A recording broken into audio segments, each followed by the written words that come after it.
নমস্কার বন্ধুরা, পিঙ্কির বিশ্ব ইউটিউব চ্যানেলে আপনাদের সবাইকে স্বাগত। কেমন আছেন আপনারা? আমাদের তামিলনাড়ুতে খুব বড় করে লক্ষ্মী পুজো হয় আগস্ট মাসে।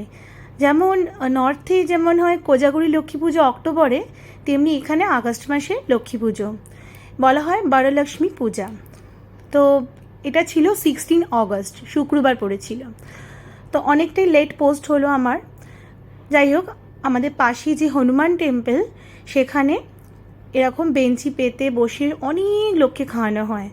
তা ভোগ প্রসাদ খাওয়া একটা অনেক বড় ব্যাপার। তো আমার এক বন্ধু ডেকেছিল, বললো যে এখানে অনেক ভোগের আয়োজন চলছে, তুমি আসো। একটু লাইনটা দিতে হয়েছে। যাই হোক, এখানে আমি আমার বন্ধু, মা সবাই বসে আছি। কলা পাতাতে ওরা সার্ভ করছিল। আর যারা করছে মন্দির কমিটির যারা লোকজন, তারাই করছে। একদম গরম গরম ভাত আর একটা তরকারিটা ছিল হচ্ছে চানা ডাল আর বাঁধাকপি তরকারি। খুব টেস্টি লাগছিল কিন্তু খেতে। তারপরে দিয়েছিল আরেকটা ধরনের তরকারি, এটা মিক্স ভেজ মতো। তারপরে সাম্বার।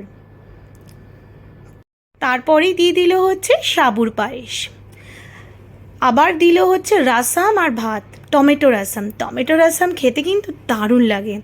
সবার শেষে দিল মোর রাসাম, এই যে বড় কাপে করে দিচ্ছে, মানে দইয়ের ঘোল বা বলতে পারেন যেটা বাটার মিল্ক এখানে খুব চলে। খুব ড্রাই ওয়েদার তো, সেই আর প্রচণ্ড তাপদাহ চলছিল, সেই জন্য এই রাসামটা বা কার্ড না খেলে না শরীর ঠান্ডা হবে না, সেই জন্য এরা বেশি করে এই রাসামটা খায়। যাই হোক, এটা হচ্ছে মন্দিরের প্রাঙ্গণ। খুব সুন্দরভাবে পুজো চলছিল। সন্ধেবেলাতেও হয়, কিন্তু আসা হয় না সন্ধেবেলায়। পরপর 3 দিন এভাবে সেলিব্রেশন হয়েছিল। এই হচ্ছে বড়লক্ষ্মী মায়ের মূর্তি।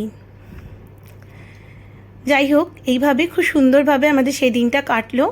আর ছেলে সেদিনকে ছুটিও দিয়েছিল। এত বড় সেলিব্রেশন আর ছুটি দেবে না, মেয়ের পরীক্ষা ছিল বলে যেতে হয়েছে। এই হচ্ছে ঠাকুর। যদি বন্ধুরা আমার ব্লগটা ভালো লাগে, একটা লাইক, শেয়ার, সাবস্ক্রাইব করে দেবেন। চলুন এখনকার মতন টাটা।